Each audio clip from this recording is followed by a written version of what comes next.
quiet life rebuilt. Months after the fiery events of the first film, Hutch Mansell has settled into a new suburban neighborhood with Becca and their kids. The family dynamic is calmer. Becca is running her architecture business, Blake is thriving in school sports, and Abby continues her art projects. Hutch wakes up early, makes breakfast, and drives carpool duty. But even in this peace, his eyes scan the streets, checking license plates and strangers. His paranoia is subtle but constant, showing that deep down, the auditor in him never left. Becca notices Hutch's restlessness. She encourages him to commit fully to normal family life, maybe start a small home renovation business or join a neighborhood watch. Hutch nods, but in private he's bored. He sharpens knives late at night, jogs routes with military precision, and secretly watches news stories of international criminal syndicates. His desire for normalcy clashes with his craving for danger. One morning, Hutch receives a package on the porch. Inside, a burner phone and a photo of him in his auditor days, holding a gun to a cartel leader's head. The phone buzzes with a single text. "We remember you." Hutch stares at it, trying to remain calm. He hides it from his family, but paranoia returns full force. Someone knows exactly who he is. That same week, 2 FBI agents, sharp but suspicious, visit Hutch under the pretense of neighborhood canvassing. In private, they hint they know about a string of unsolved international assassinations linked to his old career. Hutch deflects with suburban dad charm, but internally he realizes the noose is tightening. The government is watching him again, just as the underworld resurfaces. The Mansells take a weekend trip into the city for dinner. Hutch notices a black SUV tailing them, but Becca and the kids are oblivious. Using small tricks, taking detours, pulling into parking garages, Hutch manages to lose the vehicle without alarming his family.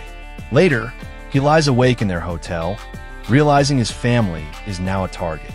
Hutch meets secretly with his half-brother Harry, RZA, and father David, Christopher Lloyd. They tell him about a rising power in the criminal underworld.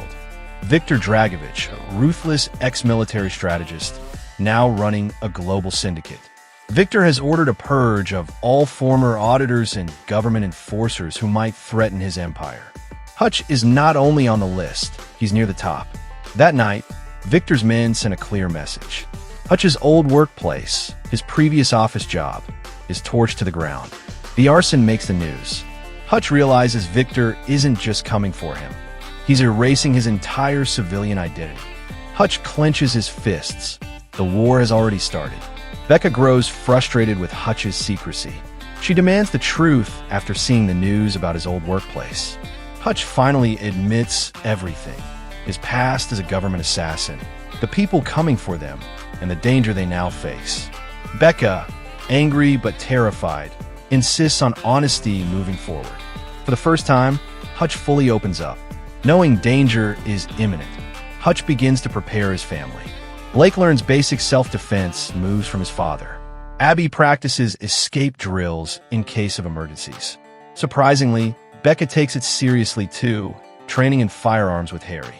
A montage shows the family slowly adapting, their suburban innocence cracking under Hutch's reality. Viktor's men finally hit the Mansell home in a sudden midnight raid. Hutch, Becca, Harry, and David fight back with improvised weapons and brutal tactics. Becca fires her first shot, Harry improvises with explosives, and David proves his old age lethality once again. The family barely survives, but their house is reduced to rubble, forcing them to abandon their home life entirely. The Mansells relocate to a fortified safe house owned by Harry. Hutch now knows running won't solve anything. He tells Becca he has to take the fight to Viktor himself, because otherwise the enemy will never stop hunting them. Becca, hardened by the attack, tells him, then end it. Hutch begins a brutal offensive across the city. He hunts Viktor's soldiers, interrogates mid-level operatives, and dismantles safe houses. The scenes echo the bus fight of the first film, except more inventive. Hutch uses household tools, traps, and sheer ferocity. His reputation resurfaces in the underworld. The Auditor is back. We shift focus to Viktor Dragovich, revealed as a disciplined, cold strategist.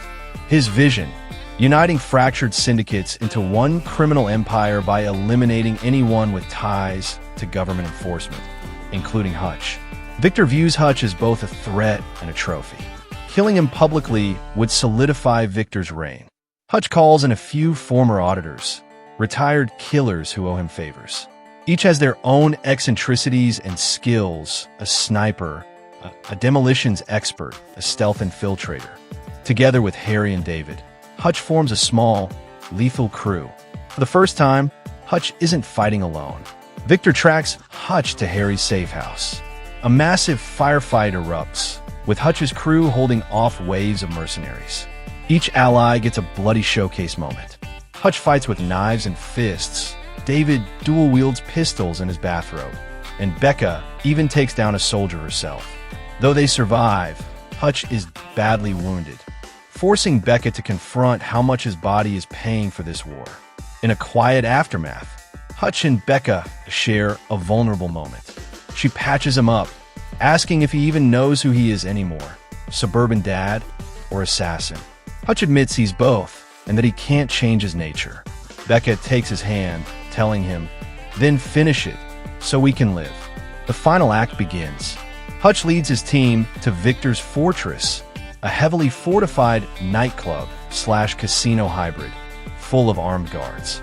Using creative tactics and brutal improvisation, Hutch and his allies cut their way through floors of enemies.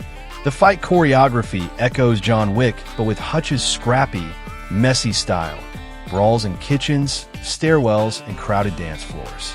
Hutch finally faces Victor in the penthouse. Their fight is raw and brutal. No elegance, just survival.